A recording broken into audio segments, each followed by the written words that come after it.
ನನ್ನ ಆಡಳಿತದ ಬಗ್ಗೆ ತೃಪ್ತಿ ಇದೆ. ಇನ್ನು ಎಷ್ಟು ದಿನ ಇರ್ತೀವೋ ಗೊತ್ತಿಲ್ಲ. ದೀರ್ಘಾವಧಿ ಸಿಎಂ ಆಗಿ ದಾಖಲೆ ಬೆನ್ನಲ್ಲೇ ಸಿಎಂ ಮಾರ್ಮಿಕ ಹೇಳಿಕೆ. ಹಾವೇರಿಯಲ್ಲಿ ಮುಖ್ಯಮಂತ್ರಿ ಸಿದ್ದರಾಮಯ್ಯ ಅಚ್ಚರಿಯ ಹೇಳಿಕೆ. ಅಭಿವೃದ್ಧಿ ಕೆಲಸಗಳ ಬಗ್ಗೆ ಮಾತಾಡುವಾಗ ಸಿದ್ದರಾಮಯ್ಯ ಅಚ್ಚರಿ ಹೇಳಿಕೆ ನೀಡಿದ್ದಾರೆ.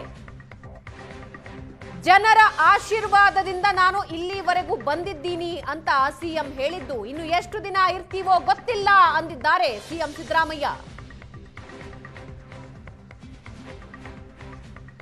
ನಿನ್ನೆಯಷ್ಟೇ ಅರಸು ದಾಖಲೆಯನ್ನ ಮುರಿದು ದೀರ್ಘಾವಧಿ ಸಿಎಂ ಅನ್ನೋ ದಾಖಲೆಯನ್ನ ತಮ್ಮ ಹೆಸರಿಗೆ ಮಾಡಿಕೊಂಡ ಸಿದ್ದರಾಮಯ್ಯ ಇವತ್ತು ಎಷ್ಟು ದಿನ ಇರ್ತೀವೋ ಗೊತ್ತಿಲ್ಲ ಅನ್ನೋ ಮಾತಾಡಿದ್ದಾರೆ.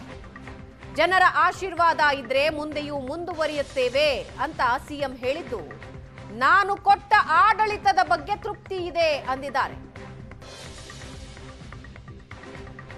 ಅವಧಿ ಪೂರೈಸ್ತೀರಾ ಅನ್ನೋ ಪ್ರಶ್ನೆಗೆ ಹೈಕಮಾಂಡ್ ತೀರ್ಮಾನಕ್ಕೆ ಬದ್ಧ ಅಂದ್ರು. ಜನರ ಆಶೀರ್ವಾದ ಇರಬೇಕು, ರಾಜಕಾರಣದಲ್ಲಿ ಇರಬೇಕು. ಜನರ ಆಶೀರ್ವಾದದಿಂದ ಇಲ್ಲಿವರೆಗೂ ಬಂದಿದ್ದೀನಿ. ಇನ್ನೆಷ್ಟು ದಿನ ಇರ್ತೀವಿ ಅಂತ ಗೊತ್ತಿಲ್ಲ. ಇಲ್ಲಿವರೆಗೆ ಬಂದಿದ್ದೀವಿ, ಮುಂದೇನೂ ಕೂಡ ಮುಂದುವರಿತಕ್ಕಂಥ ಕೆಲಸ ಮಾಡ್ತೀವಿ. ಜನರ ಆಶೀರ್ವಾದ ಇರೋವರೆಗೆ ರಾಜಕೀಯದಲ್ಲಿ ನನ್ನ ಆಡಳಿತ ತೃಪ್ತಿ ಇದೆ.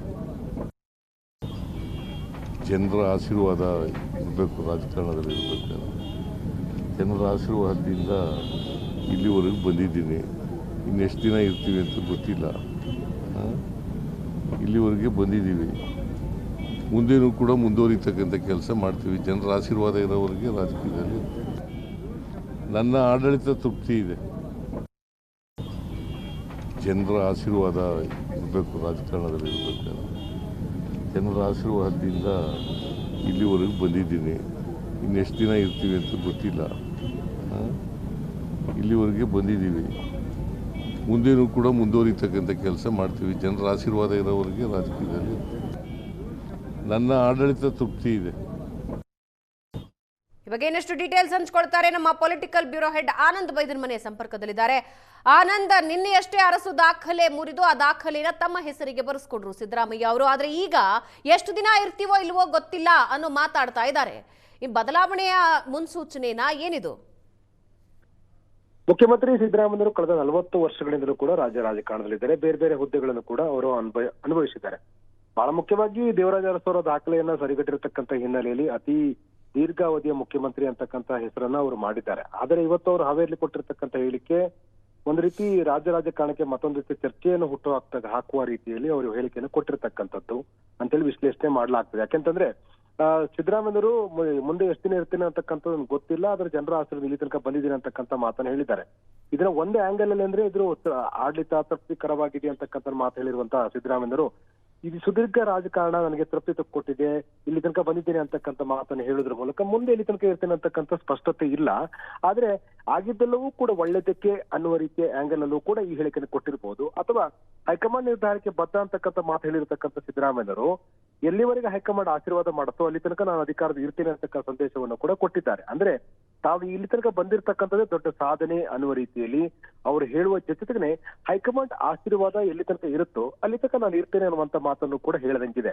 ಇದು ನಿಜವಾಗ್ಲೂ ಕೂಡ ರಾಜ್ಯ ರಾಜಕಾರಣಕ್ಕೆ ಬೇರೆಯದೇ ಆಗಿರ್ತಕ್ಕಂಥ ಸಂದೇಶವನ್ನ ಕೊಡುವಂತೆ ಇದೆ. ನಿಜವಾಗ್ಲೂ ಕೂಡ ಸಿದ್ದರಾಮಯ್ಯವರು ಸುದೀರ್ಘ ರಾಜಕಾರಣದ ಹಿನ್ನೆಲೆಯಲ್ಲಿ ತಮಗೆ ನಾವು ಕೊಟ್ಟಿರ್ತಕ್ಕಂಥ ಆಡಳಿತ ಸರಿಯಾಗಿದೆ, ತೃಪ್ತಿಕರವಾಗಿದೆ, ಇಲ್ಲಿ ತನಕ ನಾನು ಬಂದಿದ್ದೇನೆ ಅಂತಕ್ಕಂಥದ್ದು ಅತ್ಯಂತ ಸಂತೋಷವಾಗಿ ಹೇಳಿರ್ತಕ್ಕಂಥ ಮಾತಾಗಿರ್ಬೋದು. ಆದರೆ ಅದರ ನಂತರದಲ್ಲಿ ಅವರು ಆಡಿರ್ತಕ್ಕಂಥ ಮಾತುಗಳ ಬಗ್ಗೆ ಸಹಜವಾಗಿರುವಂತ ಚರ್ಚೆ ಈಗ ಹುಟ್ಟು ಹಾಕುವಂತೆ ಮಾಡಿದೆ. ಯಾಕಂದ್ರೆ ಎಲ್ಲಿ ತನಕ ಹೈಕಮಾಂಡ್ ಆಶೀರ್ವಾದ ಮಾಡುತ್ತೋ ಅಲ್ಲಿ ತನಕ ಇರ್ತಾರೆ ಅಂತಕ್ಕಂಥ ಮಾತನ್ನ ಅವ್ರು ಹೇಳ್ತಾ ಇದ್ದಾರೆ. ಅಂದ್ರೆ ಈಗ ಇಲ್ಲಿ ತನಕ ಇರತಕ್ಕಂಥದ್ದು ಹೈಕಮಾಂಡ್ ಆಶೀರ್ವಾದ ಆಗಿತ್ತು. ಮುಂಬರುವ ದಿನಗಳಲ್ಲೂ ಕೂಡ ಎಲ್ಲಿ ಕಂಟಿನ್ಯೂ ಆದ್ರೆ ಅದು ಹೈಕಮಾಂಡ್ ಆದೇಶಕ್ಕೆ ಪೂರಕ ಆಗಿರುತ್ತೆ. ಒಂದೊಮ್ಮೆನಾದ್ರೂ ಕೂಡ ಬ್ರೇಕ್ ಆದ್ರೂ ಕೂಡ ಅದು ಹೈಕಮಾಂಡ್ ಆದೇಶವಾಗಿರುತ್ತೆ ಅಂತಕ್ಕಂಥ ಒಂದು ಸೂಚ್ಯವಾದ ರೀತಿಯಲ್ಲಿ ಅವರು ಹೇಳಿದ್ದಾರಾ ಅಂತಕ್ಕಂಥ ಸಹಜವಾದಂತ ಚರ್ಚೆಗಳು ಇದೆ. ಯಾಕಂದ್ರೆ ಕರ್ನಾಟಕದಲ್ಲಿ ಕಳೆದ ಡಿಸೆಂಬರ್ 20ರಿಂದಲೂ ಕೂಡ ನಾಯಕತ್ವ ಬದಲಾವಣೆ ಸಂಬಂಧಪಟ್ಟ ಹಾಗೆ ದೊಡ್ಡದೇ ಆಗಿರ್ತಕ್ಕಂಥ ಚರ್ಚೆಗಳು ಮುಂದುವರೆದಿದೆ. ಶಾಸಕರ ದೆಹಲಿ ಭೇಟಿಗಳಾಗಿದೆ, ನಾಯಕರ ಸರಣಿ ಸಭೆಗಳಾಗಿದ್ದಾವೆ.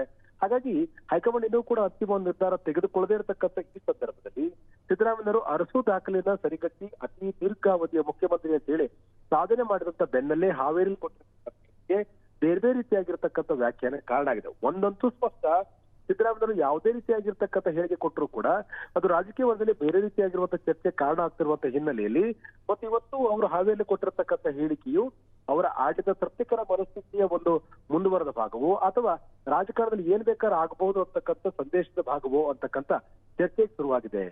ಜನವರಿಯಲ್ಲಿ ಬದಲಾವಣೆ ಬಗ್ಗೆ ಚರ್ಚೆಗಳಾಗುತ್ತೆ ಅನ್ನೋ ನಿರೀಕ್ಷೆ ಇದೆ. ಇದರ ಜೊತೆಗೆ ನಿನ್ನೆ ಅರಸು ದಾಖಲೆ ಮುರಿತಾ ಇದ್ದ ಹಾಗೆ ಇಕ್ಬಾಲ್ ಹುಸೇನ್ ಕೂಡ ಒಂದು ಸ್ಟೇಟ್ಮೆಂಟ್ ಕೊಟ್ಟರು. ನಾನು ಹೇಳಿದ್ದೆ 6ನೇ ತಾರೀಕು 9ನೇ ತಾರೀಕು ಅಂತ, ಅದರಂತೆಯೇ 6ನೇ ತಾರೀಕು ಒಂದು ಬದಲಾವಣೆ ಆಗಿದೆ, 9ನೇ ತಾರೀಕು ಆಗತ್ತೆ ಅನ್ನೋ ಮಾತನ್ನು ಹೇಳಿದ್ರು. ಹಾಗಾದ್ರೆ ಜನವರಿಯಲ್ಲಿ ಇಕ್ಬಾಲ್ ಹುಸೇನ್ ಹೇಳಿಕೆ ಕೊಟ್ಟಿದ್ದಾರೆ ಅಂತಲ್ಲ, ಆದ್ರೆ ಜನವರಿಯಲ್ಲಿ ಬದಲಾವಣೆಯ ಬಗ್ಗೆ ಮಾತುಗಳಾಗೋ ಚಾನ್ಸಸ್ ಇದೆಯಾ ಹೈಕಮಾಂಡ್ ಮಟ್ಟದಲ್ಲಿ? ಕಾಂಗ್ರೆಸ್ ಅಂಗಳದಲ್ಲಿ ನಾಯಕತ್ವ ಬದಲಾವಣೆ ಸಂಬಂಧಪಟ್ಟಾಗಿ ಒಂದು ಸ್ಪಷ್ಟವಾದ ತೀರ್ಮಾನ ಆಗುವ ಸೂಚನೆ ಯಾವುದು ಕಾಣ್ತಾ ಇಲ್ಲ. ಇಕ್ಬಾಲ್ ಹುಸೇನ್ ಅವರು ಡಿ ಕೆ ಶಿವಕುಮಾರ್ ಅವರ ಪರವಾಗಿ ಬ್ಯಾಟಿಂಗ್ ಮಾಡುವ ಸಂದರ್ಭದಲ್ಲಿ 6 ಮತ್ತು 9 ಹೇಳಿದ್ರು. ಇವತ್ತು 7, ನಿನ್ನೆ 6ಕ್ಕೆ ಮುಗಿದೋಗಿದೆ. ಹಾಗೆ ಇನ್ನೆರಡು ದಿನಗಳಲ್ಲಿ ಅವರು ಹೇಳಿರ್ತಕ್ಕ ದಿನಾಂಕವು ಕೂಡ ಸಹಜವಾಗಿ ತಲುಪುತ್ತೇವೆ. ಆದರೆ ಒಂದಂತೂ ಸ್ಪಷ್ಟ ಆಗಿದೆ, ನಾಯಕತ್ವ ಬದಲಾವಣೆ ಸಂಬಂಧಪಟ್ಟಾಗ ಹೈಕಮಾಂಡ್ ಇನ್ನೂ ಕೂಡ ಯಾವುದೇ ನಿರ್ಧಾರ ತೆಗೆದುಕೊಂಡಿಲ್ಲ. 9ಕ್ಕೆ ರಾಹುಲ್ ಗಾಂಧಿ ಅವರು ವಿದೇಶದಿಂದ ಬರ್ತಾರೆ. ಅವರು ಬಂದ ನಂತರದಲ್ಲಿ ಮುಖ್ಯಮಂತ್ರಿಗಳು ರಾಹುಲ್ ಗಾಂಧಿನ ಭೇಟಿ ಮಾಡಬೇಕು ಅಂತಕ್ಕಂಥ ಒಂದು ಲೆಕ್ಕಾಚಾರವನ್ನು ಕೂಡ ಹಾಕೊಂಡಿದ್ದಾರೆ. ಹಾಗಾಗಿ ಹೈಕಮಾಂಡ್ ಯಾವುದೇ ಅಂತಿಮ ನಿರ್ಧಾರ ತೆಗೆದುಕೊಳ್ಳುವವರೆಗೂ ಕೂಡ ಒಂದು ಸ್ಪಷ್ಟವಾದ ತೀರ್ಮಾನಕ್ಕೆ ಬರೋಕ್ ಸಾಧ್ಯ ಇಲ್ಲ. ಯಾಕಂದ್ರೆ ಈಗಾಗಲೇ ಸೋನಿಯಾ ಗಾಂಧಿ ಅವರು ಕೂಡ ಅನಾರೋಗ್ಯದ ಕಾರಣಕ್ಕಾಗಿ ಅವರು ಕೂಡ ಚಿಕಿತ್ಸೆಯನ್ನು ಪಡಿತಾ ಇದ್ದಾರೆ. ಹೀಗಾಗಿ ಕೆಲವೊಂದಷ್ಟು ವ್ಯವಸ್ಥೆಗಳು, ಕೆಲವು ಸನ್ನಿವೇಶಗಳು ಪೂರಕವಾಗಿಲ್ಲ. ನಾಯಕತ್ವ ಬದಲಾವಣೆ ಸಂಬಂಧಪಟ್ಟ ಹಾಗೆ ಒಂದು ಪೂರಕವಾಗಿರ್ತಕ್ಕಂಥ ವಾತಾವರಣವೂ ಕೂಡ ಇಲ್ಲ. ಆ ಕಾರಣಕ್ಕಾಗಿ ಎಲ್ಲವೂ ಕೂಡ ಅಂದುಕೊಂಡಂತೆ ಆದರೆ ಮಾರ್ಚ್ ಹೊತ್ತಿಗೆ ಅಥವಾ ಅದು ಮುಂದಿನ ಇನ್ನೂ ಕೆಲ ತಿಂಗಳುಗಳ ಕಾಲ ಮುಂದಕ್ಕೆ ಹೋಗುತ್ತೆ ಅನ್ನುವಂಥ ಚರ್ಚೆಗಳು ಒಂದು ಕಡೆ ಆದ್ರೆ, ಇನ್ನೊಂದು ಕಡೆ 15ನೇ ತಾರೀಕು ನಂತರದಲ್ಲಿ ದೆಹಲಿಯಲ್ಲಿ ಹೈಕಮಾಂಡ್ ನಾಯಕರ ಭೇಟಿ ಮಾಡತಕ್ಕಂಥ ಪ್ರಯತ್ನವನ್ನು ಡಿ ಕೆ ಶಿವಕುಮಾರ್ ಪಡೆದ ಶಾಸಕರು ಕೂಡ ಮಾಡ್ಲಿಕ್ಕೆ ಪ್ಲಾನ್ ಅನ್ನ ಮಾಡ್ತಾ ಇದ್ದಾರೆ. ಹಾಗಾಗಿ ಎಲ್ಲವನ್ನೂ ಕೂಡ ಹೈಕಮಾಂಡ್ ಯಾವ ನಿರ್ಧಾರ ತೆಗೆದುಕೊಳ್ಳುತ್ತೆ ಅನ್ನೋದ್ರ ಮೇಲೆ ನಿಂತಿರ್ತಕ್ಕಂಥದ್ದು. ಹಾಗಾಗಿ ಮುಂಬರ್ತಕ್ಕಂಥ ವಿವಿಧ ರಾಜ್ಯಗಳ ಚುನಾವಣೆಯ ದೃಷ್ಟಿಕೋನದಲ್ಲೂ ಕೂಡ ಯೋಚನೆ ಮಾಡಿದಾಗ ಕರ್ನಾಟಕದ ರಾಜಕಾರಣ ಎಲ್ಲೋ ಒಂದ್ ಕಡೆ ಅವೆಲ್ಲದರ ಮೇಲೂ ಕೂಡ ಅವಲಂಬಿತವಾಗಿದೆ ಅನ್ನುವಂಥ ಮಾತುಗಳು ಕೂಡ ಇದೆ. ಹಾಗಾಗಿ ಹೈಕಮಾಂಡ್ ಯಾವಾಗ ನಿರ್ಧಾರ ತೆಗೆದುಕೊಳ್ಳುತ್ತೋ ಅಲ್ಲಿವರೆಗೂ ಕೂಡ ಈ ರೀತಿಯಾಗಿರುವಂತಹ ವಾತಾವರಣ ಕಂಟಿನ್ಯೂ ಆಗತ್ತೆ. ಭಾವನಾ, ಧನ್ಯವಾದ ಆನಂದ್.